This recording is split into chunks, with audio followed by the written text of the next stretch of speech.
यार दोस्तों, RBI reserve bank of Australia की असिस्टेंट गवर्नर सारा हंटर ने कहा है। हमने आपको बताया था कि हम आपको स्पीच बताएंगे, तो सारा हंटर की स्पीच आ गई है, हमको मिल गई है। तो उन्होंने मंगलवार को कहा है central bank is close the getting inflation to target.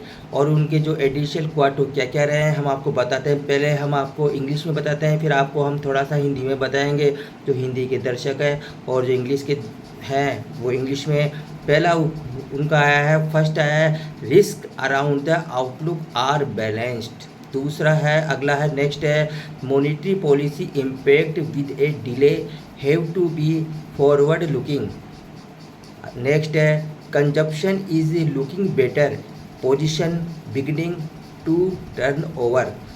Next है household spending has picked up a bit very closely monitoring the underlying strength of consumer spending. Next है want to keep the Australian economy near full employment. Next है इसका monthly July CPI was some due to some timing going on the rebates. Next है core inflation looks to be broadly in the without forecast। और अब हम आपको थोड़ा सा हिंदी में बता देते हैं कि जो इनके की पॉइंट रहे हैं वो क्या रहे हैं। उन्होंने कहा है कि भविष्य का जोखिम है वह संतुलित है।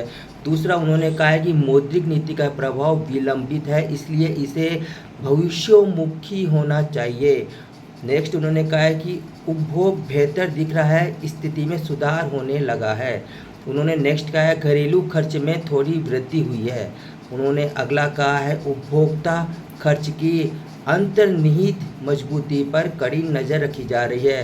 उन्होंने अगला कहा है ऑस्ट्रेलियाई अर्थव्यवस्था को पूर्ण रोजगार के करीब बनाया रखना चाहते हैं। उन्होंने अगली बात कही है जुलाई का मासिक उपभोक्ता मूल्य सूचकांक सीपीआई कुछ हद तक छूट के साथ समय पर होने का कारण कम रहा। उन्होंने और भी बात कही है मुख्य मुद्रास्फीति मोटे तौर पर हमारे पूर्व अनुमानों के अनुरूप प्रतीत होती है। तो ये बात कही है सारा हंटर ने।